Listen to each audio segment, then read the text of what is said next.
Welcome to Taiwan Talk. I'm your host, Alex Lewis. This week, we talk to my friend Loren Chang, who is an associate professor of space science at the National Central University. Loren and the university are doing big things, building cutting-edge space technology and starting a space program from scratch. We actually, this year, we got funded by the Ministry of Education to essentially build Taiwan's first university space center. So we want to build an entire center that can do science, engineering, and operations, and also build an aerospace engineering program at National Central University to essentially complement that. Loren is a busy man. He came into the studios at 9:45 a.m. already on his third cup of coffee to tell me more about his work. Besides the teaching part, we also work on building satellites for science missions and analyzing the data, operating them while they're up there. And this is a really good learning opportunity for students to pick up spacecraft systems engineering and also just understand operationally what has to go into maintaining a satellite system and then making use of the data. So it's a really good hands-on learning opportunity. So let's talk about the trips that you've taken. Because we're Facebook friends, I've seen on your Facebook you're going all over the place. You're going to Singapore, you're going to like Germany and all these places. So is that because of this? Well, first off, I want to apologize for increasing the carbon output of humanity by a significant degree. Yeah. And second, so we have a lot of international collaborations with universities in the U.S., Singapore, and India. And we've also been trying to stay active on the space research front. So that means we've been attending a lot of major conferences on astronautics, like I just got back from Germany, the International Astronautical Congress, IAC, which is like the premier world gathering of all the major space agencies, all the major spacefaring universities and companies. And it's pretty amazing to see what people are doing out there. How's that experience, just going to these things and just being there? Well, I mean, first off, if you're in this field, or for me at least, I've always been a space freak since I was a kid. So, you walk in there and it's like, holy shit, this is, I'm surrounded by all the major space agencies, all the companies, doing like really awesome stuff. This is like holy ground, and you're just sort of in awe the entire time. Mm-hmm. And second of all, it's just a really good way of getting new ideas. You share what you're working on, you see what other people are working on, and naturally you come up with more ideas. You discuss collaborations, figure out how to get together with other people to do more than either of you could individually. And how are you treated as like a Taiwanese citizen or national there? Okay. Well, in general, I'd say, being a Taiwanese citizen, it's actually, traveling is not too difficult. We get visa-free entry to a lot of countries, visa-free entry to the EU. That said, though, of course, there's still some problems. For example, a lot of the international organizations working on this are associated with the UN in some way, and unfortunately, being from a Taiwanese university, in many cases, we can't gain membership, or if we do gain membership, we're classified as part of China, which affects representation. And also for certain types of licensing, you guys run a radio station, so you guys have to be licensed with the NCC here in Taiwan. If we want to use a radio station on a satellite, we have to be licensed with the ITU, International Telecommunications Union. And unfortunately, Taiwan is not a member, so we're still figuring out a way around that. These are real implications of our political issue. Yeah, basically, it really does affect, what organizations we can join, whether we can get the required authorization for certain things. For example, a lot of launch companies will want to make sure that you're properly licensed before they send you up. So that really does affect things a lot. But what's the reputation of Taiwan like in these organizations and in the gatherings that you went to over the summer? Well, we do good science, and in general, we're known as having a fairly solid foundation in building and operating big satellites. A growing number of our universities are becoming interested in small satellites or making use of spacecraft platforms. So I'd say we're very much there and growing. Of course, there's more room to grow, but we're generally perceived as being a pretty positive contributor. And I guess that kind of came to light with the Formosat 5 launch in August 2017. Yeah, that was really exciting for us because our university contributed one of the scientific instruments on the satellite. And a lot of my colleagues working on remote sensing, basically satellite imagery analysis, they also work on the image data that the spacecraft provides to, for example, do work on mapping or understanding urban land use or disaster relief. So that was really exciting for us. Although one very amusing thing that I learned, which is a little sad, is most spacecraft that are launched have to be registered with the United Nations. Ours aren't. And also, most spacecraft are technically supposed to be licensed through the ITU for radio communications. Ours aren't as well. So far, that hasn't been a problem, but we've been fairly lucky because our launch providers, from what I understand, haven't asked for it yet. Launch providers, like, are you talking about SpaceX who launched the thing, or? Yeah. So basically, these days, launching spacecraft is a pretty big market. So there are a lot of companies providing launch opportunities out there. So, for example, SpaceX is one major company in Asia. India also does a lot of large satellite launches. And every time you launch a large satellite, there's usually a lot of extra space on board. So they typically bring what they call secondary payloads, a lot of small satellites that essentially sort of hitch a ride, and again help to split the cost. In terms of the small satellites we're working on at our university, that's how we plan to go up. The lack of registration, how does that affect the operation of these things? Well, that does have real implications. For example, a very important part of operating a spacecraft is communications. You have to be able to track your spacecraft when it passes overhead, to basically download the data from the spacecraft, which is why you sent it up there in the first place, and at the same time to also send commands commanding the spacecraft to perform some type of action. Now, if you want to communicate with your spacecraft, then basically from a ground station, then basically your spacecraft has to be licensed in the country with a ground station that has command authority. So, for example, if we wanted to use a ground station operated by our colleagues in the U.S., then in addition to being licensed in Taiwan, our spacecraft would have to be licensed in the U.S. as well. The problem is, if you want to be licensed in the U.S., then you have to get the international licensing that we have difficulty obtaining. So what's the workaround here? And also, like, do you see an end in sight? Well, we're trying to figure out many different ways. I mean, I guess the closest analogy I can think of would be ship registration. For example, if you go to any seaport, you go to Geelong, you're going to see a lot of ships flagged in countries that they actually are not from. For example, you'll see a lot from Panama, but even you'll see ships registered in, for example, of all places, Mongolia. Mm-hmm. Now, they do it for advantageous tax reasons, but there is a possibility that we may have to essentially register our spacecraft in another country, unfortunately. The other workaround is we find a launch provider that doesn't ask for licensing. Mm-hmm. And if that's the case, then, of course, we have to rely solely on our own ground stations, which means we have to work on getting that up and running soon. Okay. Yeah. So do we now have a lot of ground stations here in Taiwan? We have quite a few, actually, operated by NSPO, our National Space Agency, but those are mostly tasked with tracking and communications with NSPO's own satellites.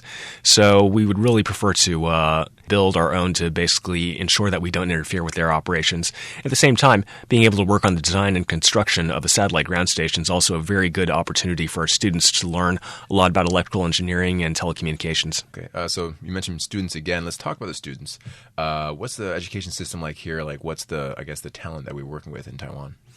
Well, Taiwanese students tend to be very well prepared in terms of math and science. The education system here has changed a fair amount since I went through it close to 20 years ago. Mm-hmm. And so I think compared to what I went through, there's a lot more flexibility. You tend to have teachers who are more interested in really conveying their interest and passion for a subject compared to what I went through, which was lots and lots of exams piled on top of exams, piled on top of exams, spiced with, a couple of lashings if you didn't do well in the exams. Yeah. So I think there's signs of improvement there. Of course, we could always, and I hope we will always try and do better. Mm-hmm. But in general, students are prepared. And in recent years, we've been able to get more and more students who are actually interested in the field. A lot of times, if you ask undergraduates here why they picked their major at their university, a lot of times the answer you get is, well, because it's what I tested into. And I think perhaps compared to students, say, elsewhere, there seems to be a higher proportion here that don't pick their majors based on what they're interested in, but simply based on what their scores were. Now, of course, that's gradually changing, and I'm very hopeful about that. And I think it's, if we can get students who are really competent and at the same time really interested, have real passion for the subject, then, it works out great for everyone. Yeah, it's best for everybody involved. Absolutely. Yes.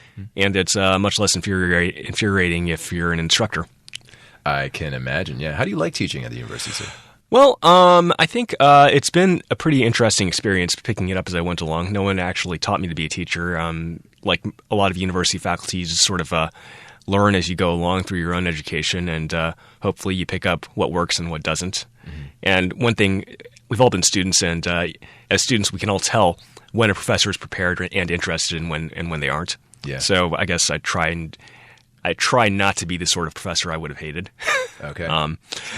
And no lashings in your class. No lashings in my class. That's that's it's given the class size, that's sort of impractical. Yeah. Anyhow. Yeah. So in general, it's what I try to do is one thing I find that really helps is rather than start by saying, okay, this is what we're going to learn in class today, and blah blah blah blah blah, and then finally at the end maybe one or two words on and this is where it's actually used. Sometimes I think it's really important that we sort of switch the order around.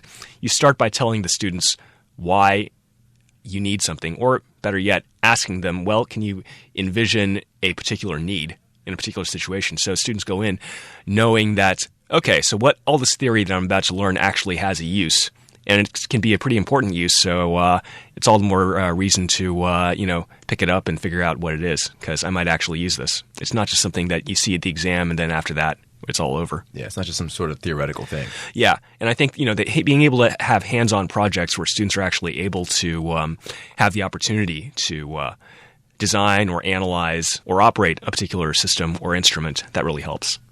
Yeah, so speaking more on that, like, do all of the students go through that sort of, internship or anything, or is it kind of just select students that apply to these certain posts? Well, I figure for something like this, it does require a fair amount of commitment in terms of time and energy on the student's part. So I think it has to be voluntary.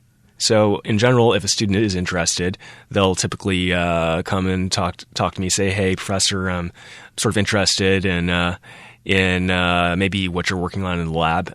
Could I take on a few tasks? And then in general, if they ask, I generally give them the opportunity or refer them to another professor who might have a project more in line with what they're interested in.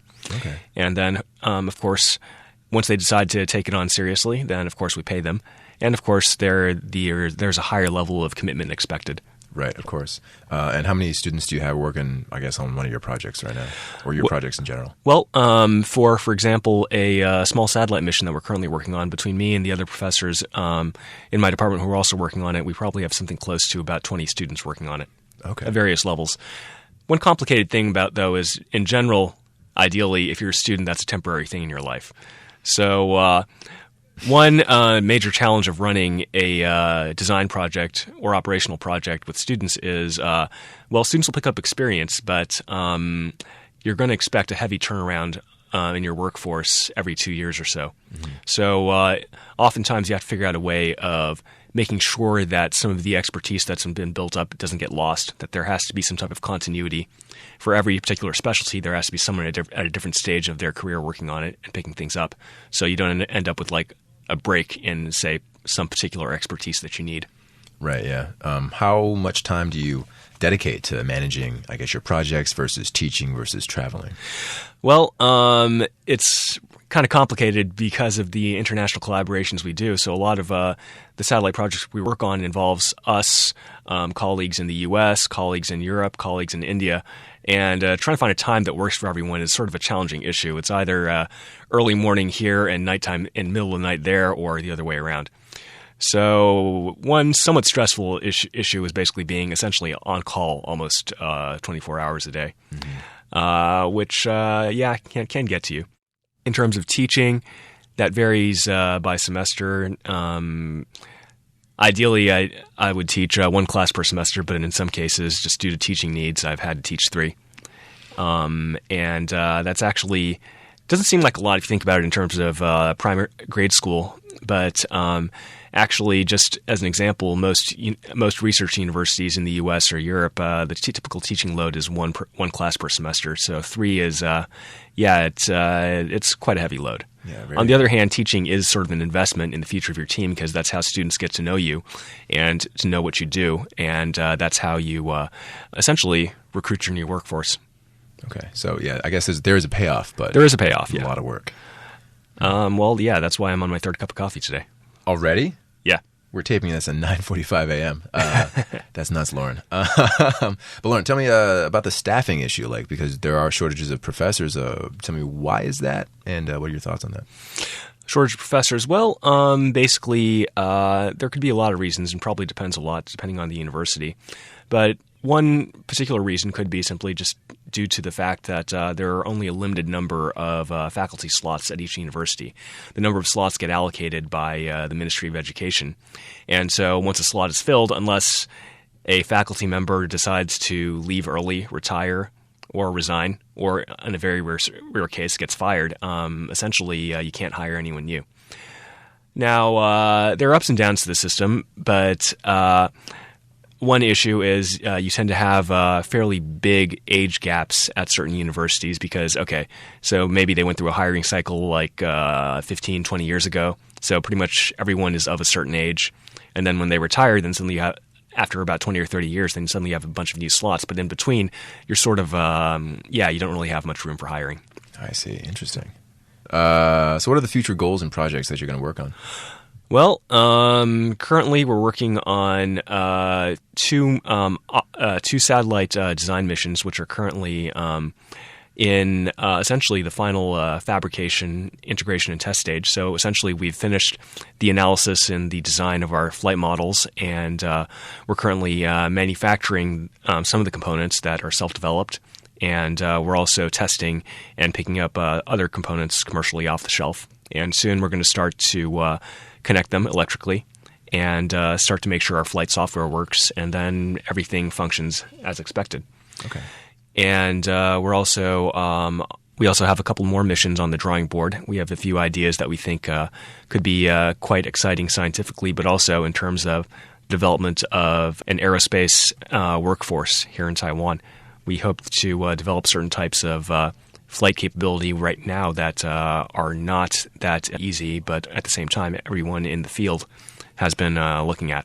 Okay, so you're trying to make a breakthrough. We're trying to make a breakthrough. We're trying to invest in certain technologies which are, again, high value, but, again, not very easy. Otherwise, everyone would have done that. Right, of course. Yeah. And, again, it really does combine our expertise in terms of systems engineering and also our understanding of the space environment, space weather. Okay. Very cool. So you said like the work in the satellites, you just kind of listed, we're in the final stages, and then you said a bunch of words that I don't understand. Oh, sorry. No, it's all right. But it does, my takeaway is that there are a lot of components and parts and expertise that goes into making a satellite. What is your expertise? And as like somebody who kind of runs the project, do you have to be kind of well versed in every single one? Yeah, that's a complicated issue. But so yeah, you have all sorts of different technology going into a single satellite. You know, you have radios, communications, an electrical power system, solar cells, the avionics, the flight software, and of course the scientific instruments you're flying as the payload. And all that has to be controlled with all of that has to be connected with structure that can survive launch, and also with thermal control systems to make sure nothing overheats. So that just involves a bunch of different fields and specializations. So it's what we call systems engineering, basically trying to understand how the different subsystems interact with each other, how they might affect each other, and at the same time trying to make sure that all the individual subsystem teams can come together and build something that actually will accomplish the mission. So you have to have a fairly high-level understanding of everything. Probably you're not going to know as much as someone specialized in, say, a particular subsystem like, say, thermal control. But you should at least know the overall implications of that, what they need, and how their choices could affect everyone else. So that is it definitely takes a lot of work. I guess I was fortunate enough when I was still in grad school to have been able to participate on similar systems engineering projects, which does give you a better appreciation for all the documentation and all the interaction and communication you have to have between all the different teams. Okay. Do you have any other trips coming up? Yeah. Let's see. I'm actually flying out to Colorado later this week. I have a conference on a science working group that we're involved in, and then let's see. Then December, I'll be in Washington, D.C. for another conference where we're presenting some of our scientific results. And next year, during the summer, we typically send our students to the University of Colorado. They have a very experienced space flight lab there, Laboratory for Atmospheric and Space Physics. And we send them there for training and also to work on the final testing and integration of one of our satellites. Okay, very cool. And where or when do you find any free time for yourself? Well, I think I'm coming up with a rough idea of the number of airport bars and restaurants and duty-free stores that that are sort of interesting to frequent. And, of course, whenever I can on weekends, doing trail running, hanging out with friends, and, of course, most importantly, sleeping a lot. Yeah, sounds fun. All right, man. Loren, thanks for coming in. Thanks a lot, Alex.